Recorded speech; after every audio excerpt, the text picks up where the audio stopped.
Hello, and welcome to the Dr. Nurse Mama Show, prescribing hope for healthy families here on American Family Radio. Here's your host, Professor, Pediatric Nurse Practitioner, and Mom of Four, Dr. Jessica Peck. Well, hello, friends, and welcome. So glad that you are here wherever you are going on this spring afternoon. It is Friday, and as I always say, my kids say it's Fri-yay. And even, I still laugh about this because I'm a nurse and there is no sense of time for me, really, a lot of times because I can work nights or weekends, or all of you people who are doing all of those jobs that require working on the weekends. Friday, it still has a different feel, I think. And I am really glad to see another weekend coming and time to go to church on Sunday. Sunday is my favorite day of the week. I love going to church with my family and just having a rest and a recharge. And so I hope that you are planning to do that too. Well, it is Ask Dr. Nurse Mama Friday, where I am answering your questions, and I will continue to do that today. I do want to make one announcement, or if you haven't heard, perhaps you have seen the news today, but it looks like Christian singer Mandisa has passed away, and we don't know the details around that, but just such a sadness. And she was such a light and provided such great songs and such great inspiration. And I definitely want to give my condolences to those who are grieving, and we may be talking about that a little bit more as more details come out, but just wanted to say that and acknowledge that as we, as a Christian community, grieve her passing. We are going to talk about some tough issues today, as we do, but from time to time, but I promise to try to be gentle with your hearts and gentle with our language here, because we don't want to be fearful. We want to be faithful as parents. And so I'll be talking a little bit more about Child Abuse Prevention Month, such an important topic for parents. Not one that we want to talk about, but hey, as parents, we do a lot of things that we don't want to do. We do a lot of tasks that are unpleasant, that we wish we didn't have to do, but that are so important as God has entrusted us for the care and keeping of our kids. So we'll talk about that. I want to start off today by reminding you that we have a challenge going on, 52 Habits for Healthy Parenting. Now, we started this back in January, and every week we have been talking about a new habit to integrate into your life. This is not something new that you have to add on. This is not something else that you have to do, but these are just things to incorporate into your life on what you're already doing. So let me give you a quick pop quiz and let's see how you're doing. Or if this is new to you, let's give you an introduction to what we've been working on here with our listeners in the show. So week 1 was prayer. We have memorizing scripture. We have plugging into a local church, listening to Christian music, and Mandisa is on my playlist today for sure. We have week 5, practicing gratitude, also known as vitamin G, because of the known documented health benefits that come from gratitude. Week 6, listen with your face. That is such a challenge. A lot of times we listen with our face in a phone. We're talking about listening with your whole face. We have talked about bedtime routines and sleep hygiene, which my teenage son has hilariously trolled me about, by the way. I'll have to share this really quickly. I went in to tell him goodnight the other night, and let me tell you, his bed was pristine. I mean, it would have made any hospital nurse, any military person so happy. And I kind of looked at him quizzically and he said, "Oh, I heard this radio show host talking about something called sleep hygiene, and I thought I'd give it a try." So sleep hygiene. Week 9 was daily devotional. Week 10, morning routine. Week 11, playing together, because we need some fun in this world full of bad news. Week 12, affirmations, speaking words of affirmation. Week 13, writing those words of affirmation in a letter, handwriting. Week 14, family dinner. Last week, we talked about giving generously, which many of you did through Share-a-thon. And this week, are you ready? We are at week 16, believe it or not, and I'm talking about prioritizing your family time. That is the habit for this week. And it is so easy for us not to prioritize having time together as a family. And, my husband and I, we have made lots and lots of mistakes. Our kids would gladly give you the list of things that we have not done well, but prioritizing family time is not one of those things. We have really worked hard to make sure that we have concentrated family time together. And if we haven't had any family time for the week, then they know they're not going to ask to go out with their friends or go to a friend's house or go to another event, because we're going to need to have some family time together. If we live together every day, we need time to play together, to have fun together, to talk about the things that are important. And so I just wanted to share some information from you that actually, ironically, is from the Harvard Business Review.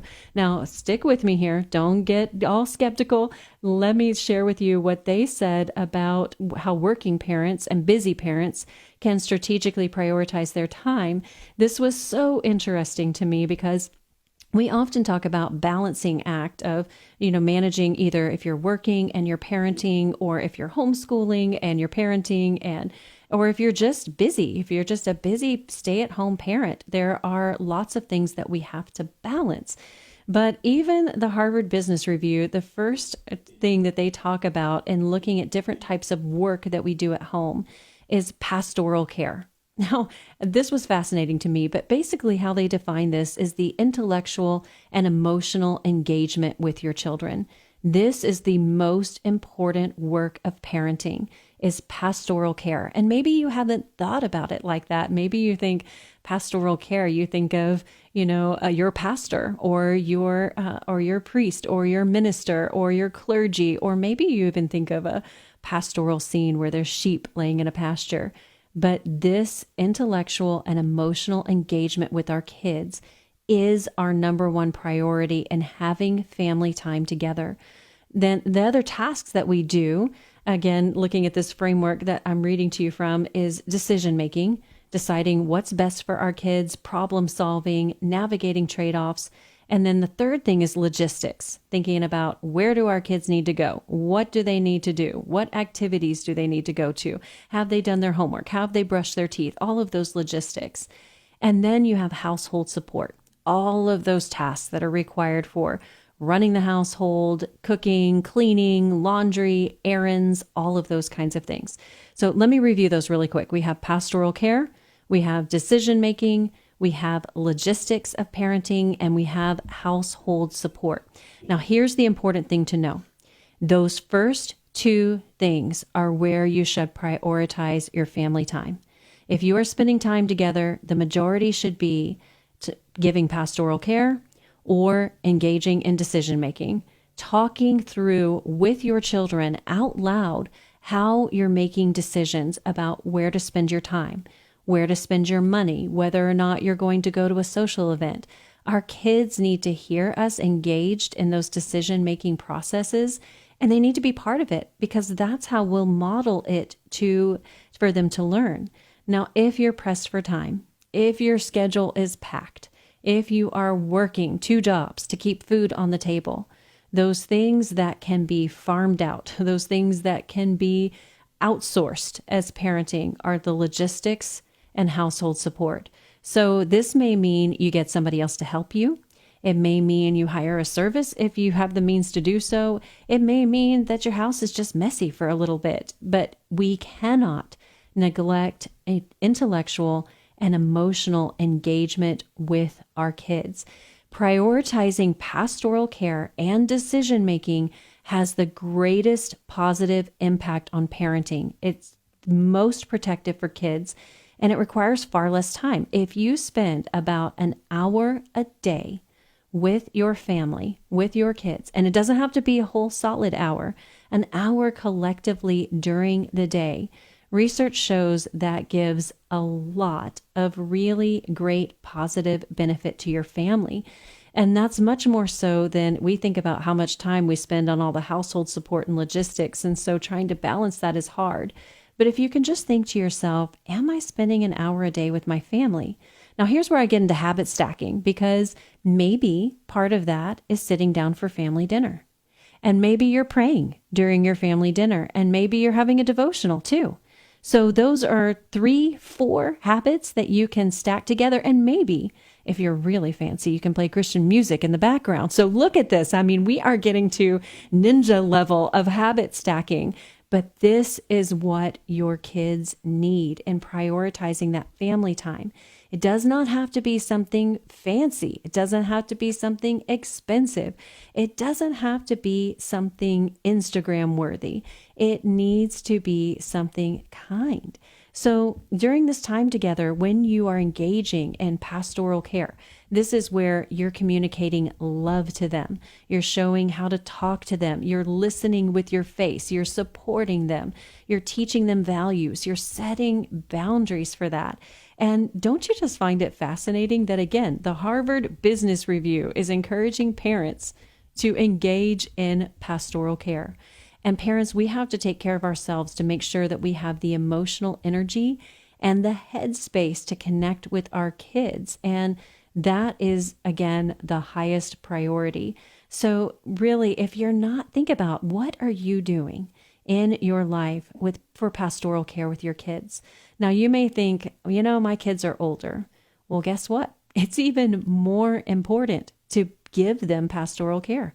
Even when they're grown, even when they're out of your house, are you calling them and asking about their day?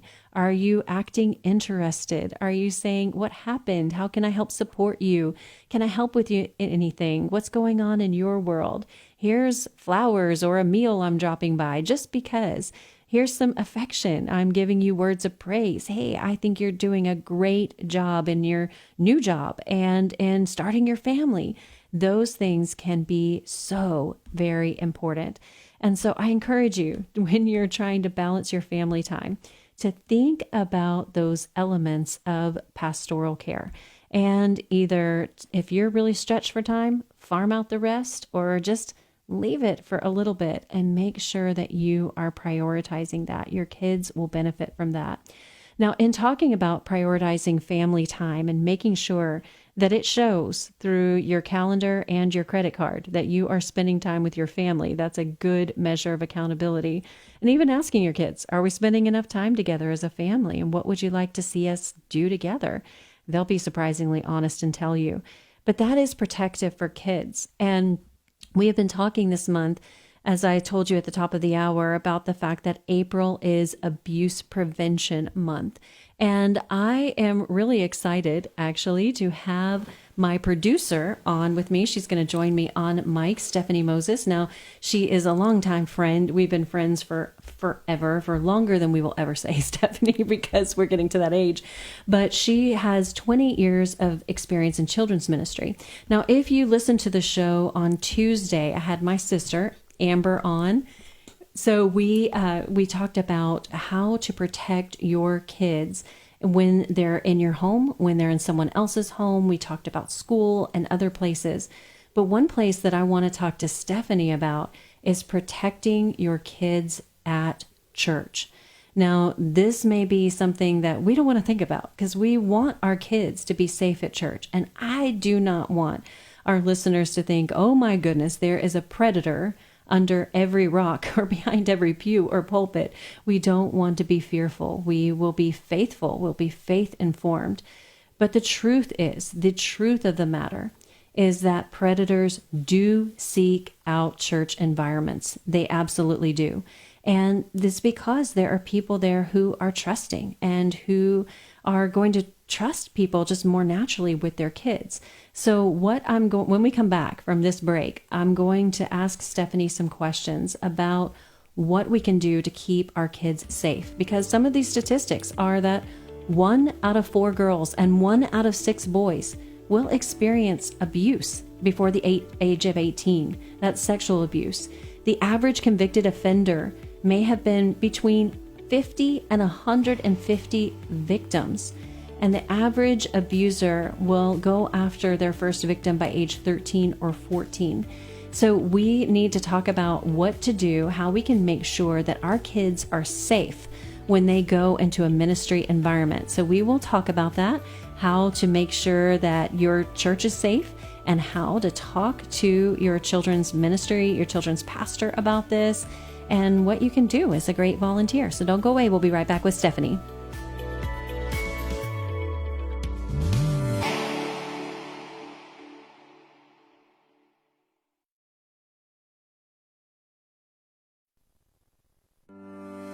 You're listening to the Dr. Nurse Mama Show with Dr. Jessica Peck on American Family Radio.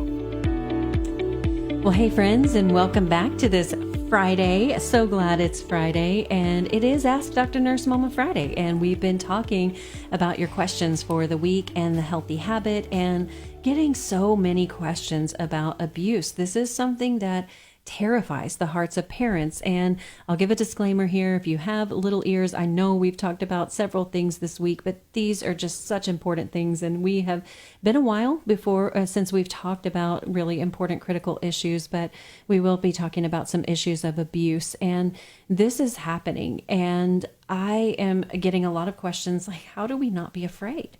And I think ultimately we have to remember that God holds our children.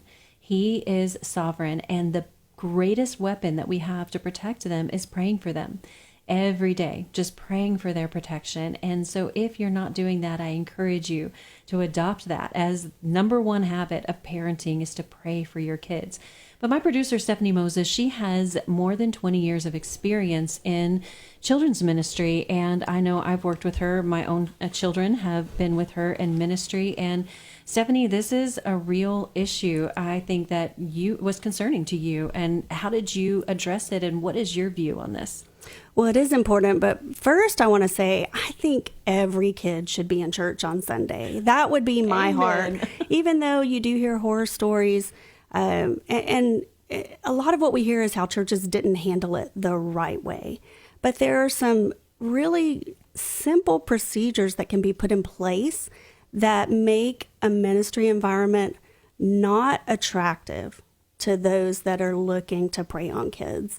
And we can go through as many of those as you want, but so much of this, and your church insurance policy, if you're a ministry leader, you know it has recommendations for this, but it's just to put in place a child protection policy.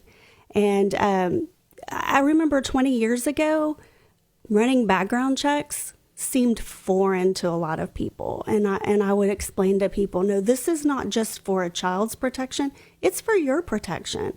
Because we want parents to know that we've done our due diligence. But the reality is a background check is only part of the plan, because it has to be comprehensive, because a background check only works if that person's been convicted of a crime. And I can assure you that if a person's been convicted of a crime, they're not going to willingly fill out a background check. It's a deterrent. Yeah. But there has to be some comprehensive things set in place. Well, what do you suggest for parents who are wondering about this? Because, you know, we've got such a wide variety of churches. You've got really big churches who have a lot of resources and very formal programs in place just because of the volume of children that they have.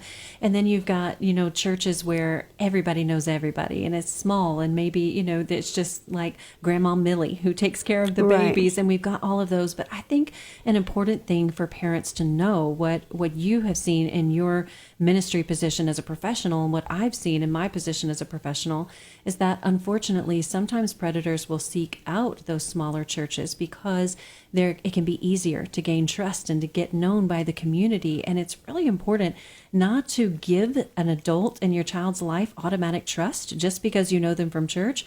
They really have to earn that trust. But what are your suggestions for how to approach the children's minister about this? You and I were just talking about it, and you said not at 8:59 on Sunday morning. That is correct. Not a good time. Yeah, and a children's ministry leader, a children's pastor, anyone that heads up a children's ministry, they want to hear from you. They want to know that you're concerned about the environment that your kids are in.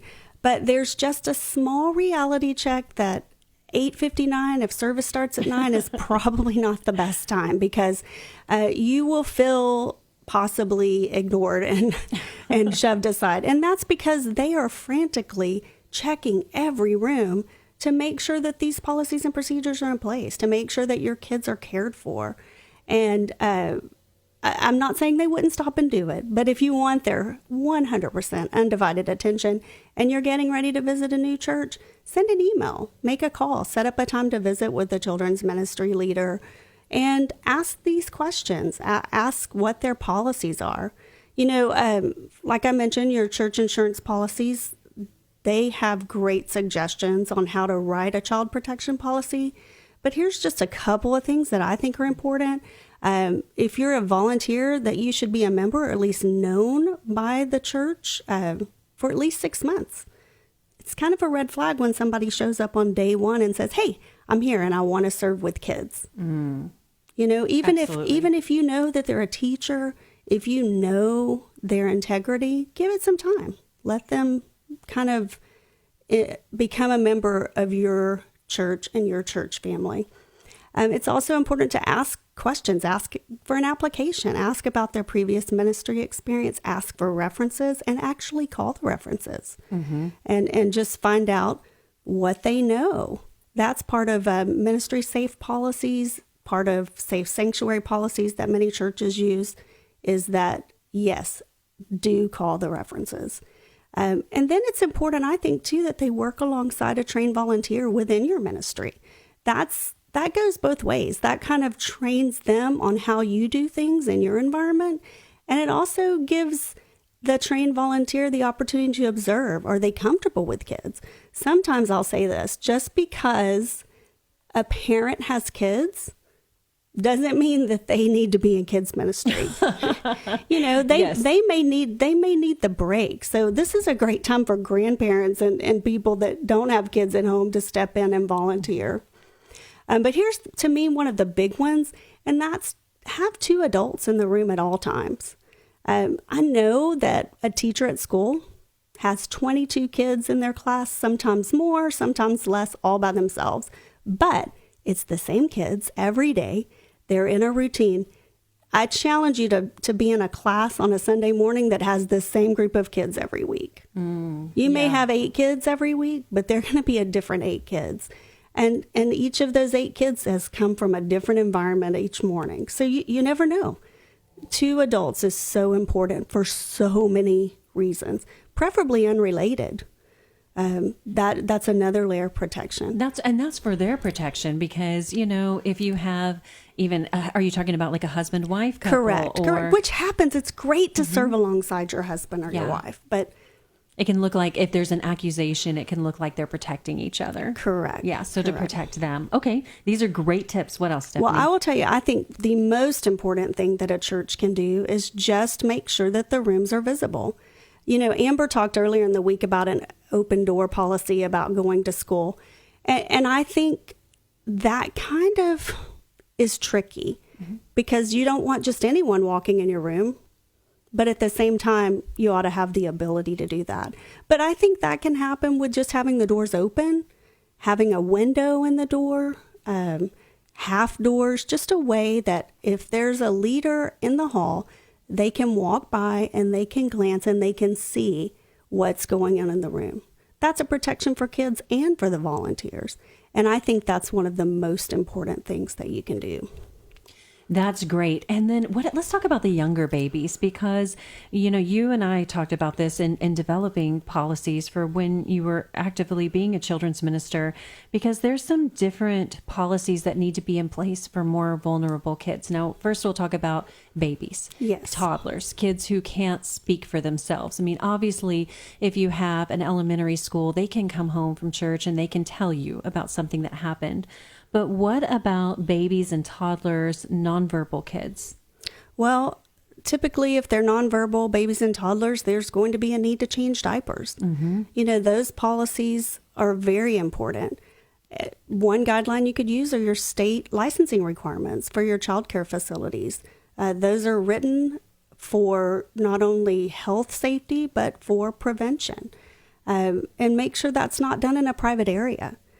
And there are some churches, I see this a lot in children's ministry forums, that actually don't change diapers at all. If a child has an issue or needs to have a diaper change or needs to go to the potty, they call the parent out of worship. I mean, apparently that would be, I think that'd be kind of hard if you were in church and had to leave a lot. So I think if you can have a policy in place that provides safety, that is doable. But for some churches, they're just unable to do it. And so they rely on calling parents, and that's the best practice for their church. Or the flexibility to have the parent do that if they want to. Correct, So yes. allowing that, because I think some policies may be the other way, like, no, you cannot. And anytime we're keeping a parent out of there, how can we make sure that we're having an effective partnership? I think that's really important. Well, and of course, this is the parent part of me thinks, well, hey, if my child didn't want to go today, they're going to have to go to the potty a lot because then, then I'm going to come. But, right, that's true. Yes. So there is a balance, but just having those procedures in place. And if you have someone that is, especially if you're in a church that has paid workers, that paid worker can be the person that does that because they are really trained. They're the same people there every week, but that's not always possible. So make sure that your leaders are trained. And those are questions you can ask if you're visiting a church. And then as they get older, kids have to go to the restroom, right? They do. Well, we're not going to go with them. They have to have privacy, but we can monitor outside the doors. We can make sure there's no horseplay. We're not naive to think that horseplay wouldn't happen in a bathroom. Never. Not with water and soap and paper towels and all of the fun things that you can find there. But just say, hey, is everything okay? If they're in there a while. And just the other aspect of standing outside that door is you're watching who's going in and out. And you make sure that no one that's unsafe is going in that restroom. And then by the same token, adults really don't need to go in those restrooms. If you have the ability to have adult-only restrooms on a Sunday morning, that's the best practice because it's uncomfortable for both. I think you're bringing up an important point too, though, because there are probably, I'm sure there's teachers listening who think, yeah, we do this every day. But you made some really important distinctions where kids are going to school. It's the same restroom, the same class, the same teacher, and it's every day. It's Monday through Friday. And when they come to a church environment, it, often is not the same leaders, or they may have leaders for a Sunday school or Bible study hour, and then they may have different leaders for a worship hour. They may have a different bathroom and different kids who are coming because they're not required to come. Right. So that introduces a lot more variables that can make it more challenging. And I think those pieces of advice are really, really helpful.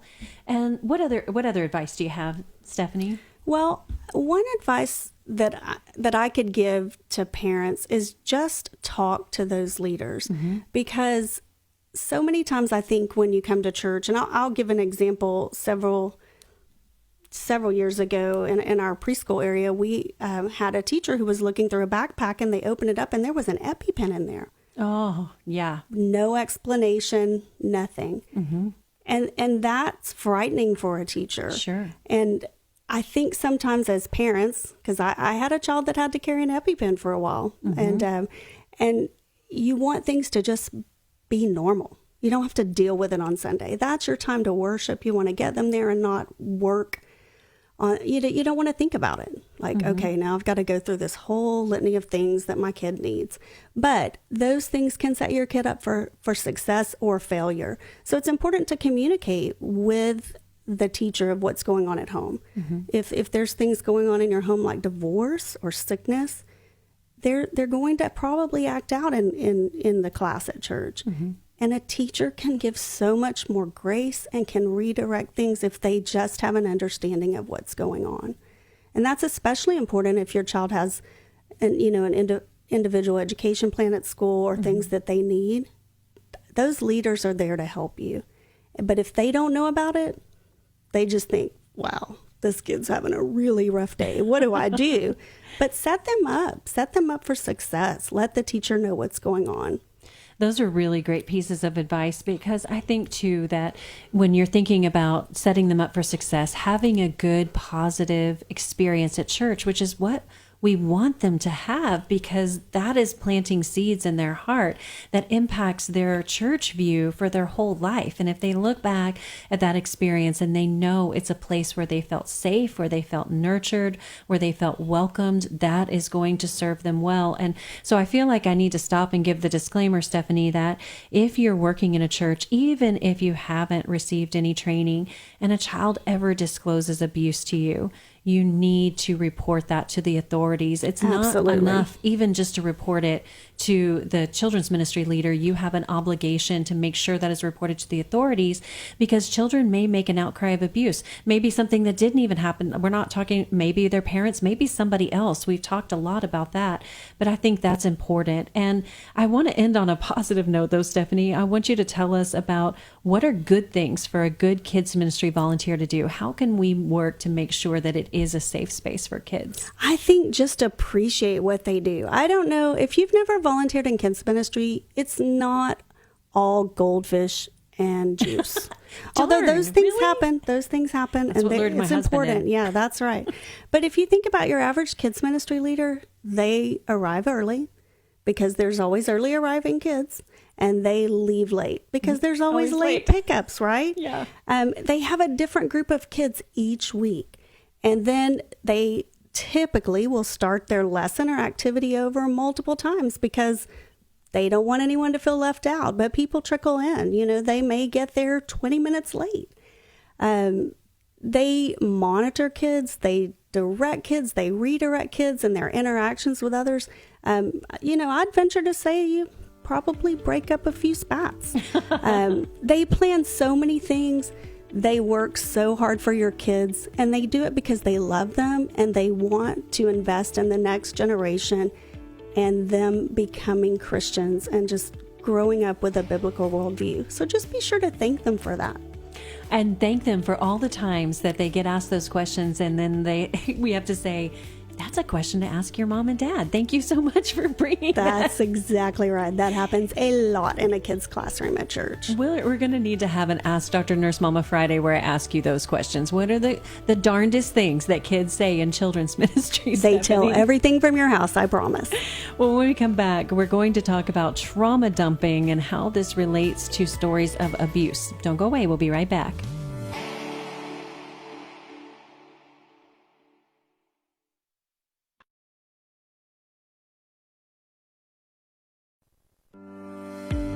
Podcasts of the Dr. Nurse Mama Show are available on the podcast page at afr.net. Now, back to Dr. Jessica Peck on American Family Radio. Well, hey, friends, and welcome back to this Ask Dr. Nurse Mama Friday, where I answer listener questions and questions from my community, from my practice, all of the questions that you're asking. And I am hearing a lot of questions this week about protecting our kids from abuse. It is really hard. When we take a deep dive into this, it is tempting to want to just head for the hills and live off the grid and cut off our smartphones and have no internet and just go back to basically living like Little House on the Prairie. But that is not possible. That is not probable. It's not going to happen. We must face the threats that face our kids, and we must do so in a way that they see the confidence we have in our faith, that we don't know what the future holds, but we know who holds the future. That is not a cliche. That is a fundamental truth that we need to hold on to and convey to our kids. We need to be realistic about the threats they face and be protective of them. We need to be mama bears and, fierce warriors and gatekeepers to protect our kids, but recognize that we cannot protect them from everything. So giving them some tools to protect themselves, having an offensive strategy is really, really important. So to recap, some of the most popular question that I've been getting, the most common question is just, what do we do? How do I not live in fear? Well, the answer to that, we've already said, you pray. And then 3 things that we have been covering throughout different shows on this week. First, realize that any child is vulnerable to abuse. It is important to be vigilant and not let your guard down. And I hope you were listening as Stephanie shared some great safeguards for church, because that is something we're seeing in the news. We're seeing a lot of stories about. I shared about the Nickelodeon documentary that I watched, Quiet on Set, that talked about one of the predators who was grooming kids not only on the television set, but at his local church were the allegations. And sadly, this is not uncommon. So as I said before, don't allow someone to have automatic trust. Don't give someone trust because of their position. You don't trust someone with your child because they're a pastor or they're a teacher. There, of course, is some level of trust that you have, but they have to earn that trust to have the safety of your child in mind. And it's the same with anyone, recognizing that any child can be groomed. And these are situations, again, where the predators do not appear scary and they don't have a big sign on their chest. They don't often give you, weird vibes, although sometimes that can happen. But just realize that you have to be vigilant. And even though you think, oh, that wouldn't happen because I have these safeguards, just recognize it can happen. Number 2, talking to your kids about healthy boundaries and their bodies, empowering them to say no, and tell an adult to invite them to always tell you anything. Say it over and over and over again. If they are not rolling their eyes and sighing every time you tell them, then you are not telling them enough. That you can always tell me anything, no matter what, no matter who tells you not to say anything. And I'll just do a little sidebar here. I had this conversation with my children when they were in youth group, and there was a rule that, hey, what happens in small group stays in small group. And so as I was driving a group of teens home with my daughter was there, my daughter started to tell me about something that happened in small group. Now, she did this because we always talk about anything, and she knows that I am a safe place for her. Well, one of the other kids started chastising her and saying, you shouldn't be saying that. You're violating the trust of our group, and you shouldn't tell your mom what happened. And you know what? I pulled over the car into the parking lot. I just stopped right there and I said, this is important. I want to make sure that you know that I'm giving you my full attention and that I'm listening with my face and that I'm not just saying this offhand. You can always tell your mother anything. It is okay to tell your parents anything that happens anywhere. That is okay. Because a lot of these things that kids will disclose, especially in teen youth group settings, are not things that you are equipped to deal with. In fact, they can be things that are dangerous, things that can threaten their life, and you just may not know how to process it. It also may hurt you or scare you, and you don't know how to talk about it. So I want you to know it's always okay to tell your mom or tell your parent, tell your caregiver anything. That is very different than gossiping or saying something to hurt someone. And I shared a scripture from Ephesians 4:28 and 29, where we talk about be kind and tenderhearted towards one another. But then verse 29 goes out to say, do not let any unwholesome talk come out of your mouth, but only what is helpful and building others up according to their needs. So is this helpful? You think about telling your parent, what is your motivation in telling your parent? It should not be to gossip. It should be to process a difficult situation.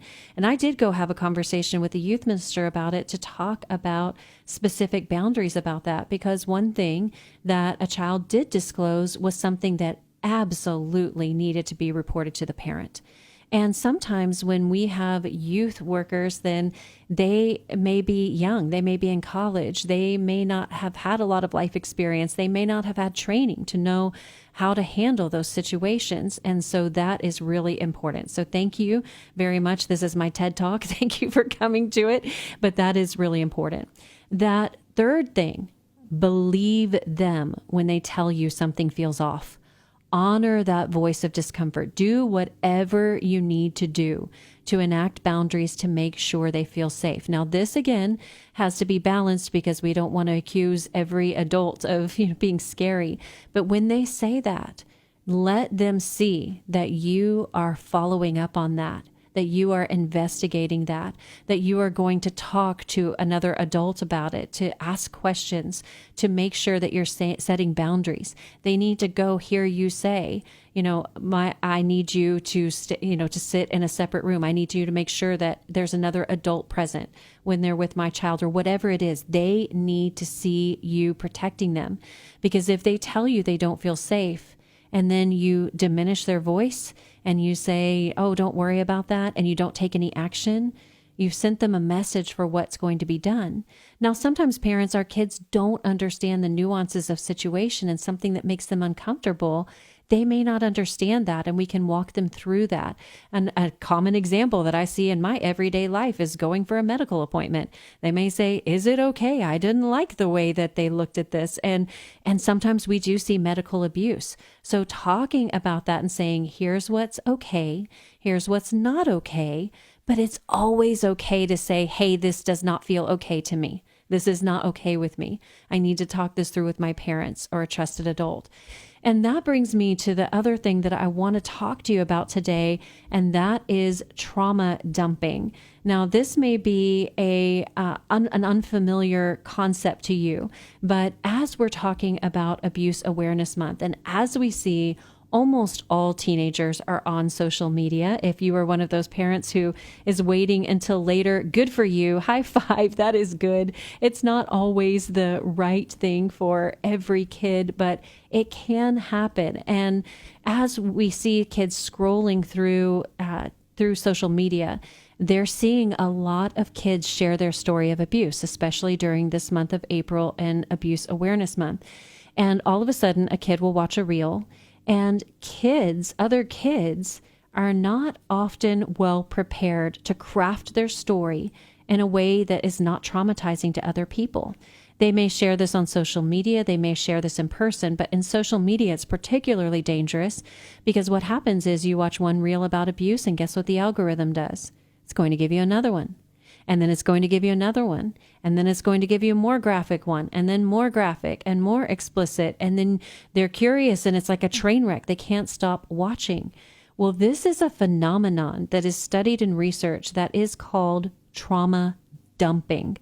Now, trauma dumping happens when someone shares something bad that happened to them, basically without thinking about how it could impact the person who's listening. Whether that person is in person or it's someone online who is reading or listening to your story.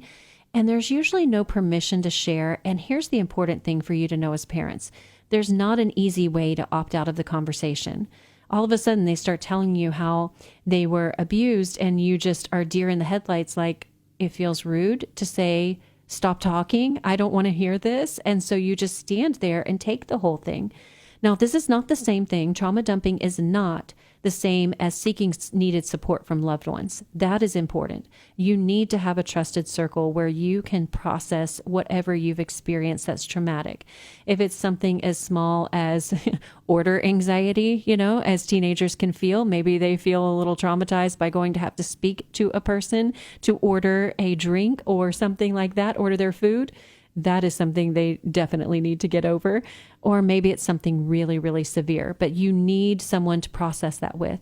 And there's also a difference in venting in a trusted relationship.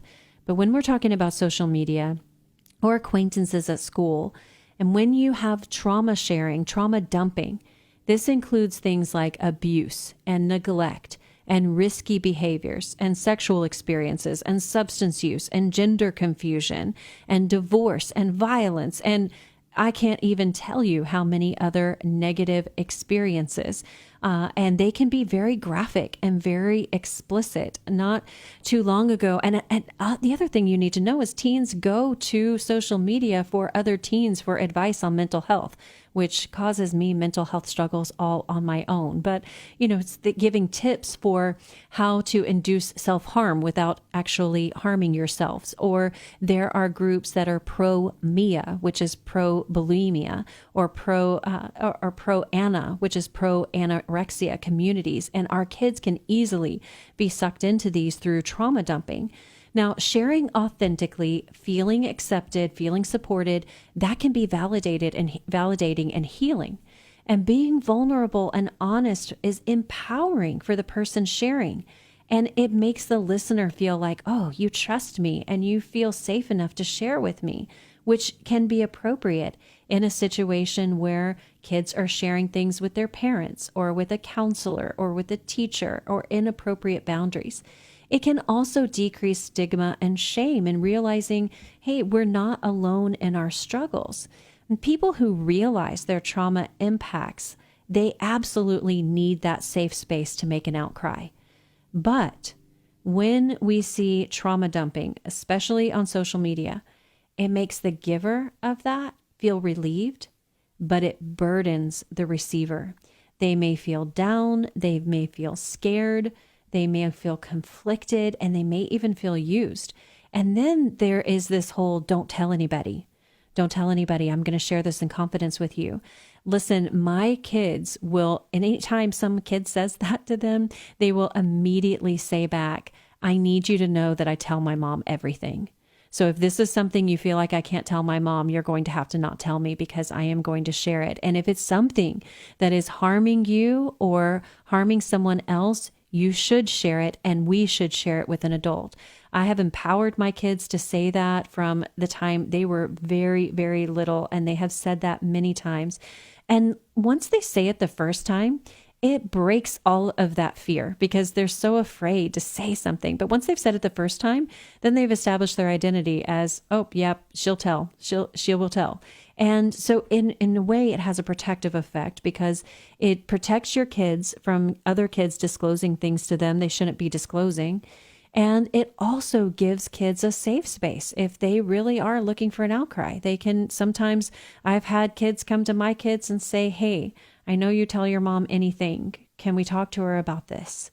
You want to be that parent.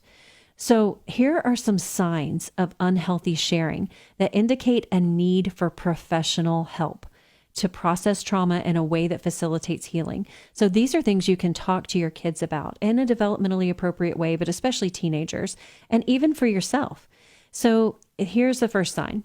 Sharing deeply personal experiences with strangers or posting online for wide audiences. Did you know this is called sad fishing? We know about catfishing, but this is sad fishing, just looking for attention, looking for help. Number 2, not asking permission to share or thinking about how the story will affect the listener. Number 3, repeatedly sharing the same traumatic story with the same explicit graphic details. Number 4, monopolizing conversation or times with friends that to the point that you're ghosted or left out if you're not participating in this trauma sharing. Now, here is more important, signs of healthy sharing. If there's equal sharing time between friends, if your talking focuses on the solution and not the trauma, if it isn't the focus of every conversation, if you're not sharing graphic, explicit details, but rather the emotions that came along with your experiences, and if you both leave the conversation feeling better, those are signs of healthy sharing. Now, how can we create healthy boundaries in sharing? Before you share with someone, teach your kids and say this yourself. Hey, I'd like to share a personal experience with you, but it's really intense. Would it be okay for me to share about this, or would this be too much for you? And if someone is sharing something traumatizing, say with confidence and compassion, I'm not comfortable with you sharing this experience. Let me help you connect to the right source of help. Well, that is our Ask Dr. Nurse Mama Friday. We will see you next week. We've got a big week planned for you with a lot of great shows. And in the meantime, may the Lord bless you and keep you and make his face shine upon you and be gracious to you and give you peace. And we'll see you right here next time where we'll prescribe more hope for healthy families.